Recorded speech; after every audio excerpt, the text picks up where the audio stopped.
Chapter 34. Home again, a trickster. That same evening at dusk, Gabriel was leaning over Coggan's garden gate, taking an up and down survey before retiring to rest. A vehicle of some kind was softly creeping along the grassy margin of the lane. From it spread the tones of two women talking. The tones were natural and not at all suppressed. Oak instantly knew the voices to be those of Bathsheba and Liddy. The carriage came opposite and passed by. It was Miss Everdene's gig, and Liddy and her mistress were the only occupants of the seat. Liddy was asking questions about the city of Bath, and her companion was answering them listlessly and unconcernedly. Both Bathsheba and the horse seemed weary. The exquisite relief of finding that she was here again, safe and sound, overpowered all reflection, and Oak could only luxuriate in the sense of it. All grave reports were forgotten. He lingered and lingered on, till there was no difference between the eastern and western expanses of sky, and the timid hares began to limp courageously round the dim hillocks. Gabriel might have been there an additional half-hour when a dark form walked slowly by. "Good night, Gabriel," the passer said. It was Boldwood. "Good night, sir," said Gabriel. Boldwood likewise vanished up the road, and Oak shortly afterwards turned indoors to bed. Farmer Boldwood went on towards Miss Everdene's house. He reached the front, and approaching the entrance, saw a light in the parlor. The blind was not drawn down, and inside the room was Bathsheba, looking over some papers or letters. Her back was towards Boldwood. He went to the door, knocked, and waited with tense muscles and an aching brow. Boldwood had not been outside his garden since his meeting with Bathsheba in the road to Yalbury.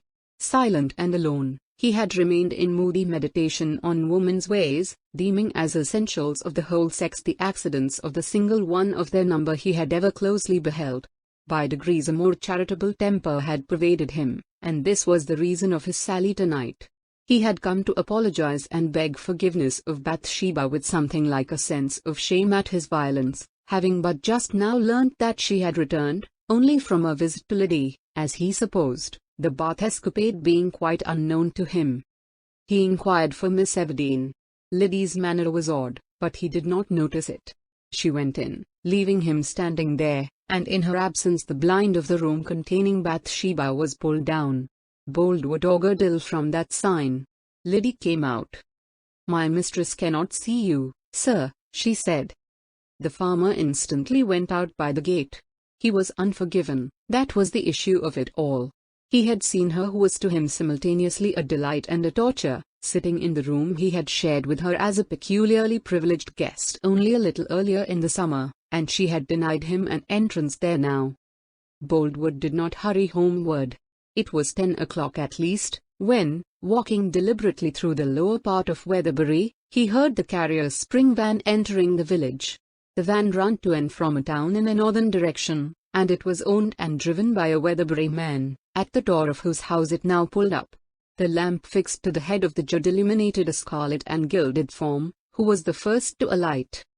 "Ah," said Boldwood to himself, "come to see her again."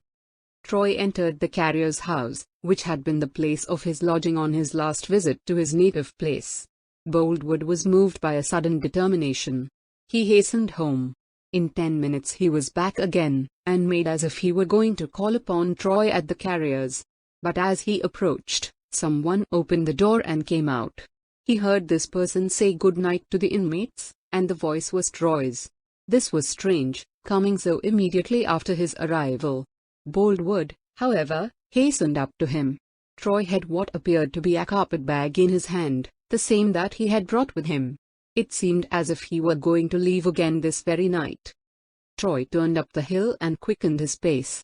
Boldwood stepped forward. "Sergeant Troy?" "Yes, I'm Sergeant Troy." "Just arrived from up the country, I think?" "Just arrived from Bath." "I am William Boldwood." "Indeed." The tone in which this word was uttered was all that had been wanted to bring Boldwood to the point. "I wish to speak a word with you," he said. "What about?" "About her who lives just ahead there, and about a woman you have wronged." "I wonder at your impertinence," said Troy, moving on. "Now look here," said Boldwood, standing in front of him, "wonder or not, you are going to hold a conversation with me." Troy heard the dull determination in Boldwood's voice, looked at his stalwart frame, then at the thick cudgel he carried in his hand. He remembered it was past 10 o'clock. It seemed worthwhile to be civil to Boldwood. "Very well, I'll listen with pleasure," said Troy, placing his bag on the ground. "Only speak low, for somebody or other may overhear us in the farmhouse there." "Well then, I know a good deal concerning your Fanny Robin's attachment to you. I may say, too, that I believe I am the only person in the village, excepting Gabriel Oak, who does know it. You ought to marry her." "I suppose I ought. Indeed, I wish to, but I cannot." "Why?" Troy was about to utter something hastily. He then checked himself and said, "I am too poor." His voice was changed. Previously it had had a devil-may-care tone. It was the voice of a trickster now. Boldwood's present mood was not critical enough to notice tones. He continued, "I may as well speak plainly, and understand. I don't wish to enter into the questions of right or wrong, woman's honor and shame, or to express any opinion on your conduct. I intend a business transaction with you." "I see," said Troy. "Suppose we sit down here." An old tree trunk lay under the hedge immediately opposite, and they sat down.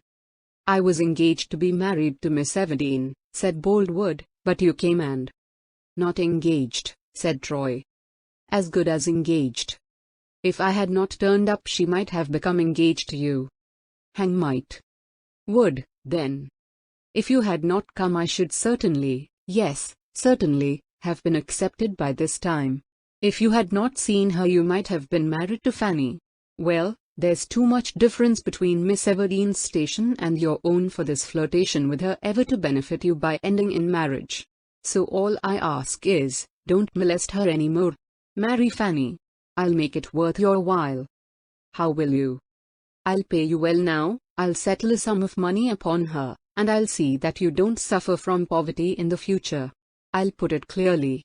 Bathsheba is only playing with you, you are too poor for her as I said, so give up wasting your time about a great match you'll never make for a moderate and rightful match you may make tomorrow. Take up your carpet-bag, turn about, leave Weatherbury now, this night, and you shall take £50 with you.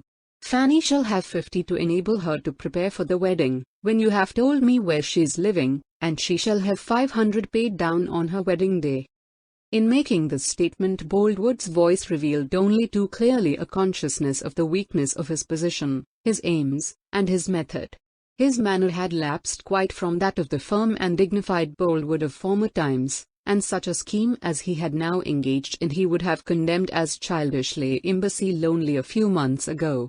We discern a grand force in the lover which he lacks whilst a free man, but there is a breadth of vision in the free man which in the lover we vainly seek. Where there is much bias there must be some narrowness, and love, though added emotion, is subtracted capacity. Boldwood exemplified this to an abnormal degree. He knew nothing of Fanny Robin's circumstances or whereabouts, he knew nothing of Troy's possibilities, yet that was what he said. "I like Fanny best," said Troy, "and if, as you say, Miss Everdene is out of my reach, why I have all to gain by accepting your money, and marrying Fan. But she's only a servant." "Never mind, do you agree to my arrangement?" "I do." "Ah," said Boldwood, in a more elastic voice. "Oh, Troy, if you like her best, why then did you step in here and injure my happiness?" "I love Fanny best now," said Troy. "But Miss Everdene inflamed me, and displaced Fanny for a time. It is over now." "Why should it be over so soon? And why then did you come here again?" "There are weighty reasons. £50 at once, you said." "I did," said Boldwood, "and here they are, 50 sovereigns." He handed Troy a small packet. "You have everything ready. It seems that you calculated on my accepting them," said the sergeant, taking the packet. "I thought you might accept them," said Boldwood. "You've only my word that the program shall be adhered to, whilst I at any rate have £50. "I had thought of that, and I have considered that if I can't appeal to your honor I can trust to your, well, shrewdness we'll call it, not to lose £500 in prospect. and also make a bitter enemy of a man who is willing to be an extremely useful friend. "Stop, listen," said Troy in a whisper. A light pit-pat was audible upon the road just above them. "By George, 'tis she," he continued. "I must go on and meet her." "She? Who?" "Bathsheba." "Bathsheba, out alone at this time of night?" said Boldwood in amazement, and starting up. "Why must you meet her?" "She was expecting me tonight, and I must now speak to her, and wish her goodbye, according to your wish." "I don't see the necessity of speaking. It can do no harm, and she'll be wandering about looking for me if I don't. You shall hear all I say to her. It will help you in your love-making when I am gone." "Your tone is mocking." "Oh no. And remember this, if she does not know what has become of me, she will think more about me than if I tell her flatly I have come to give her up." "Will you confine your words to that one point? Shall I hear every word you say?" "Every word. Now sit still there, and hold my carpet bag for me, and mark what you hear." The light footstep came closer, halting occasionally, as if the walker listened for a sound. Troy whistled a double note in a soft, fluty tone. "Come to that, is it?" murmured Boldwood, uneasily. "You promised silence," said Troy. "I promise again." Troy stepped forward. "Frank, dearest, is that you?" The tones were Bathsheba's. "Oh God," said Boldwood. "Yes," said Troy to her. "How late you are," she continued, tenderly. "Did you come by the carrier?" "I listened and heard his wheels entering the village, but it was some time ago, and I had almost given you up, Frank." "I was sure to come," said Frank. "You knew I should, did you not?" "Well, I thought you would," she said, playfully, "and, Frank, it is so lucky. There's not a soul in my house but me tonight. I've packed them all off so nobody on earth will know of your visit to your lady's bower. Liddy wanted to go to her grandfather's to tell him about her holiday, and I said she might stay with them till tomorrow, when you'll be gone again." "Capital," said Troy. "But, dear me, I had better go back for my bag, because my slippers and brush and comb are in it. You run home whilst I fetch it, and I'll promise to be in your parlour in 10 minutes. "Yes." She turned and tripped up the hill again. During the progress of this dialogue there was a nervous twitching of Boldwood's tightly closed lips, and his face became bathed in a clammy dew. He now started forward towards Troy. Troy turned to him and took up the bag. "Shall I tell her I have come to give her up and cannot marry her?" said the soldier, mockingly. "No, no, wait a minute. I want to say more to you, said Boldwood, in a hoarse whisper. "Now," said Troy, "you see my dilemma. Perhaps I am a bad man, the victim of my impulses, led away to do what I ought to leave undone. I can't, however, marry them both. And I have 2 reasons for choosing Fanny.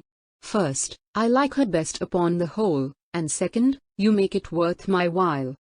At the same instant Boldwood sprang upon him, and held him by the neck. Troy felt Boldwood's grasp slowly tightening. The move was absolutely unexpected. "A moment," he gasped. "You are injuring her you love." "Well, what do you mean?" said the farmer. "Give me breath," said Troy. Boldwood loosened his hand, saying, "By heaven, I've a mind to kill you." "And ruin her." "Save her." "Oh, how can she be saved now, unless I marry her?" Boldwood groaned. He reluctantly released the soldier, and flung him back against the hedge. "Devil, you torture me," said he. Troy rebounded like a ball, and was about to make a dash at the farmer, but he checked himself, saying lightly, "It is not worthwhile to measure my strength with you. Indeed, it is a barbarous way of settling a quarrel. I shall shortly leave the army because of the same conviction. Now after that revelation of how the land lies with Bathsheba, 'twould be a mistake to kill me, would it not?" "'Twould be a mistake to kill you," repeated Boldwood, mechanically, with a bowed head. "Better kill yourself." "Far better." "I'm glad you see it.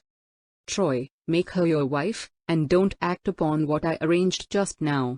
The alternative is dreadful, but take Bathsheba, I give her up." She must love you indeed to sell soul and body to you so utterly as she has done. Wretched woman, deluded woman, you are, Bathsheba. But about Fanny? Bathsheba is a woman well-to-do, continued Boldwood, in nervous anxiety, and, Troy, she will make a good wife, and, indeed, she is worth your hastening on your marriage with her. But she has a will, not to say a temper, and I shall be a mere slave to her. I could do anything with poor Fanny Robin. Troy, said Boldwood, imploringly, I'll do anything for you, only don't desert her, pray don't desert her, Troy. Which, poor Fanny? No, Bathsheba Everdeen. Love her best. Love her tenderly. How shall I get you to see how advantageous it will be to you to secure her at once? I don't wish to secure her in any new way. Boldwood's arm moved spasmodically towards Troy's person again. He repressed the instinct, and his form drooped as with pain. Troy went on. I shall soon purchase my discharge, and then. But I wish you to hasten on this marriage. It will be better for you both. You love each other, and you must let me help you to do it. How? Why, by settling the 500 on Bathsheba instead of Fanny, to enable you to marry at once. No, she wouldn't have it of me. I'll pay it down to you on the wedding day. Troy paused in secret amazement at Boldwood's wild infatuation. He carelessly said, and am I to have anything now? Yes, if you wish to. But I have not much additional money with me. I did not expect this, but all I have is yours. Boldwood, more like a somnambulist than a wakeful man, pulled out the large canvas bag he carried by way of a purse, and searched it. I have £21 more with me, he said. 2 notes and a sovereign. But before I leave you I must have a paper signed. Pay me the money, and we'll go straight to her parlor, and make any arrangement you please to secure my compliance with your wishes. But she must know nothing of this cash business. Nothing, nothing, said Boldwood, hastily. Here is the sum, and if you'll come to my house we'll write out the agreement for the remainder, and the terms also. First we'll call upon her. But why? Come with me tonight, and go with me tomorrow to the surrogates. But she must be consulted, at any rate informed. Very well, go on. They went up the hill to Bathsheba's house. When they stood at the entrance, Troy said, Wait here a moment. Opening the door, he glided inside, leaving the door ajar. Boldwood waited. In 2 minutes a light appeared in the passage. Boldwood then saw that the chain had been fastened across the door. Troy appeared inside, carrying a bedroom candlestick. What, did you think I should break in? Said Boldwood, contemptuously. Oh, no, it is merely my humor to secure things. Will you read this a moment? I'll hold the light. Troy handed a folded newspaper through the slit between door and doorpost, and put the candle close. That's the paragraph, he said, placing his finger on a line. Boldwood looked and read. Marriages. On the 17th inst., at St. Ambrose's Church, Bath, by the Reverend G. Mincing, B.A., Francis Troy, only son of the late Edward Troy, Esquire, M.D., of Weatherbury, and Sergeant with Dragoon Guards, to Bathsheba, only surviving daughter of the late Mr. John Everdeen, of Casterbridge. This may be called Fort Meeting feeble, hey, Boldwood? Said Troy. A low gurgle of derisive laughter followed the words. The paper fell from Boldwood's hands. Troy continued. £50 to marry Fanny. Good. £21 not to marry Fanny, but Bathsheba. Good. Finale, already Bathsheba's husband. Now, Boldwood, yours is the ridiculous fate which always attends interference between a man and his wife. And another word. Bad as I am, I'm not such a villain as to make the marriage or misery of any woman a matter of huckster and sale. Fanny has long ago left me. I don't know where she is. I have searched everywhere. Another word yet. You say you love Bathsheba, yet on the merest apparent evidence you instantly believe in her dishonor. A fig for such love. Now that I've taught you a lesson, take your money back again. I will not, said Boldwood, in a hiss. Anyhow I won't have it, said Troy, contemptuously. He wrapped the packet of gold in the notes, and threw the whole into the road. Boldwood shook his clenched fist at him. "You juggler of Satan! You black hound! But I'll punish you yet, mark me, I'll punish you yet." Another peal of laughter. Troy then closed the door, and locked himself in. Throughout the whole of that night Boldwood's dark form might have been seen walking about the hills and downs of Weatherbury like an unhappy shade in the mournful fields by Acheron. End of the chapter. Thank you.